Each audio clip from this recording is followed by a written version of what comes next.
तर चला मित्रांनो, आता आपण निघूया आपल्या घरी जायला. पुन्हा एकदा रेकॉर्डिंग करतोय मी.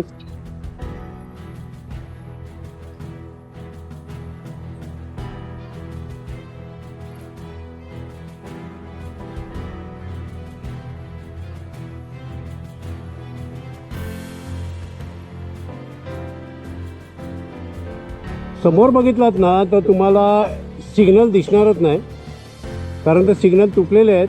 आणि फक्त हे जे काउंटिंग चालू आहे ना त्याच्यावरच लोक सिग्नलवरती थांबतात. जेव्हा काउंटिंग ग्रीन होतं तेव्हा लोक जातात पुढे.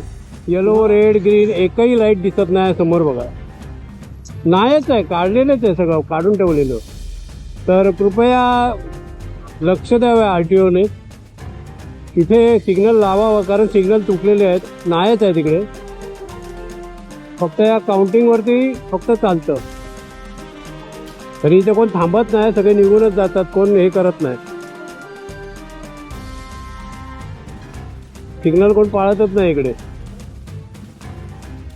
हा बाबा मध्ये उभा आहे.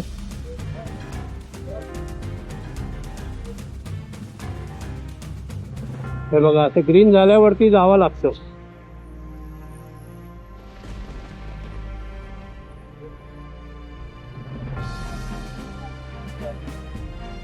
पुन्हा एकदा त्याच मार्गाने आपण चाललो जे सकाळी आलेलो आपण.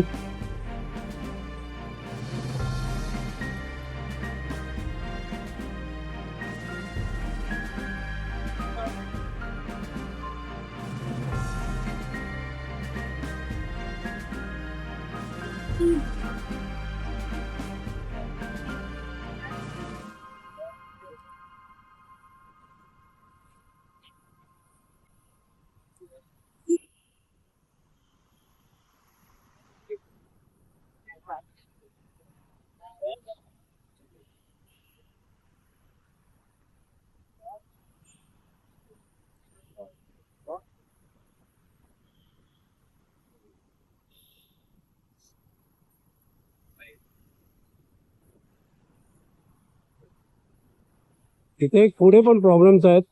तिथे आता तोडून मोठा रोड केला आहे, पण टँकर, रिक्षा सगळ्या उभ्या असतात ना, त्याच्यामुळे तो रस्ता अजून छोटा वाटतो, मोठा करून सुद्धा.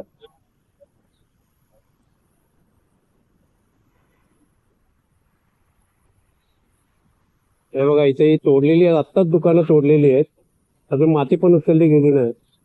आणि अशा गाड्या उभ्या असतात ना तर अजून छोटा होतो रोड. हे बघा, हे असे पार्किंग केलेले असतात.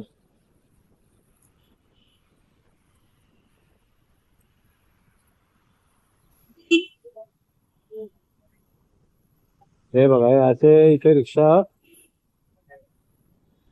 उभ्या केलेल्या असतात ना, त्याच्यामुळे रस्ता खूपच शॉर्ट होतो.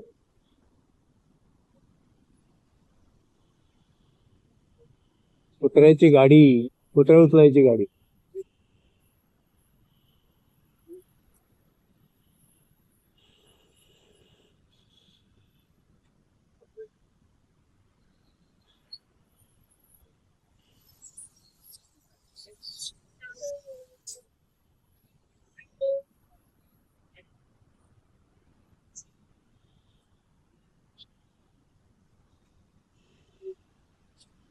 हा एक सिग्नल, इथे पण या सिग्नलला कोण थांबत नाहीत, सरळ निघून जातात. अजून सिग्नल लागलेलं नाही तरी लोक लेफ्टला जात आहेत. लोक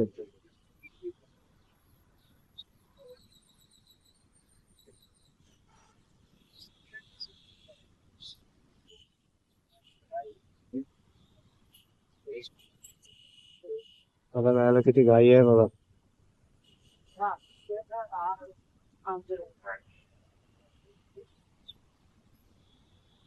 काय घाई आहे त्याला, सिग्नल नाही झालंय तरी पण ते पळायची घाई.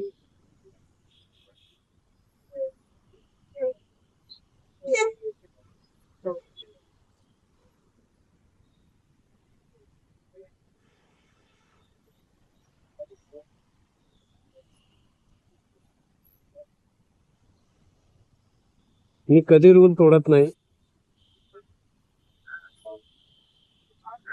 कारण काय होतं माहितीये, फुकटचं ते पाच पाच. हा बघा, हा बघा, हा बघा कसं चाललं, हा बघा. हा बघा सिग्नल नाही आहे तरी कसा क्रॉस करतोय बघा.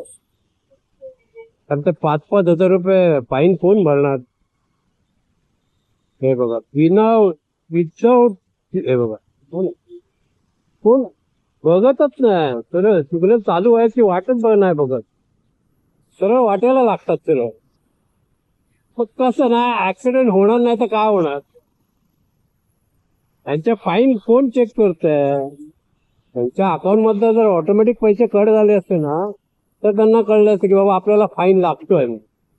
ते काय येत आहे ना येऊ दे काय फरक नाही पडत असं हिशोब आहे.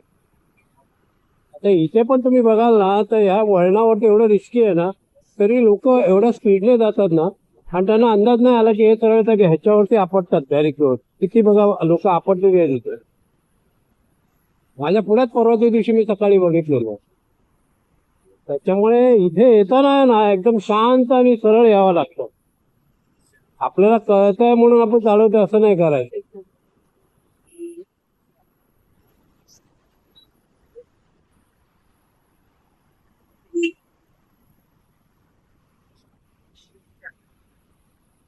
काय झालंय याची छोटी गाडी आणि त्याची मोठी गाडी त्याच्यामुळे त्याला बाहेर पुढे येता येत नाही.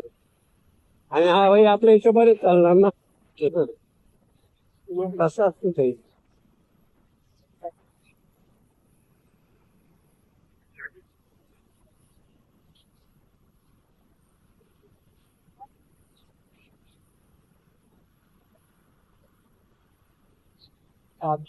किती सुंदर हा बोर्ड आहे ऍडव्हर्टायझिंग का. एलईडी आहे मोठी मोठी लावलेली. सारखं चित्र बदलत होतं. आमच्या बिल्डिंग मधनं पण दिसतं. रात्रीचा व्ह्यू एवढा छान वाटतो ना बिल्डिंग मधनं बघायला. एक नंबर. आता मी कसा चढाव चढणार ते बघा. भारी एकदम. हे बघा काय भरून ठेवलंय पॅन टेम्पो मध्ये. हो बाबा आरटीओ तर लक्षच नसतं याच्यावरती. हा बघा हा असं चढाव चढवायला लागतो.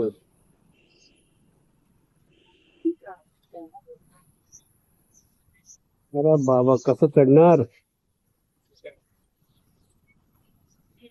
अशी कसरत आहे इकडे या जागेवरती आलं की.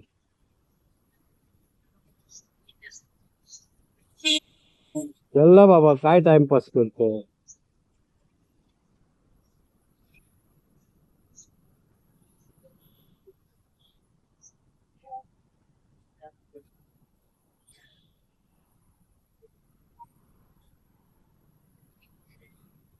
एक अडकला नाही ते की पूर्ण ट्रॅफिक जाम होऊन जातं. आणि इकडे पण गाड्या पार्क केलेल्या असतात ना तर मोठ्या गाड्या दोन आल्या जाम वांदे होतात.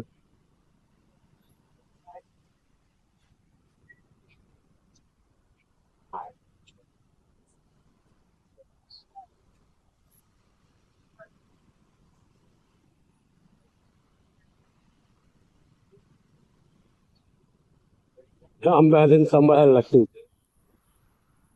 चढाव आहे ना पूर्ण.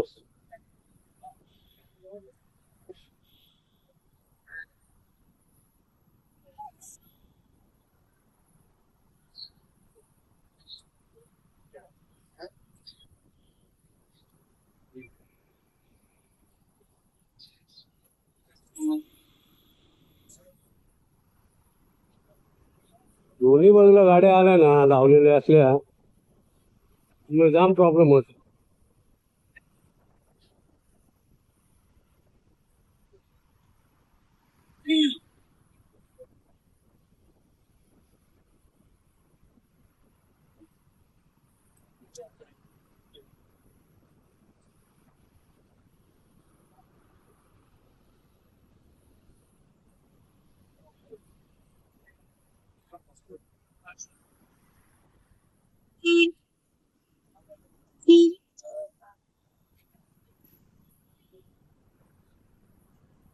एवढा किचकट एरिया ना बाबा कंटाळा येतो गाडी चालवायला.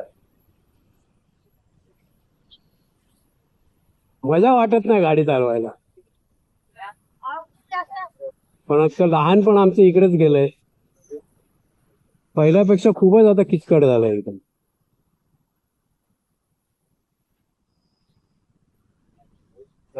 पहिलं तरी बरं होतं, आता लयच किचकट झालंय. रस्त्याला तर मोठे मोठे डंपर जाऊन सगळे खड्डेच पडलेत मोठे मोठे. बिल्डिंगचे कामं चालू आहेत ना, तर सिमेंट बिमेंट काय ना काय घेऊन येतात ना, त्याच्यामुळे सगळे खड्डे पडले तिथे.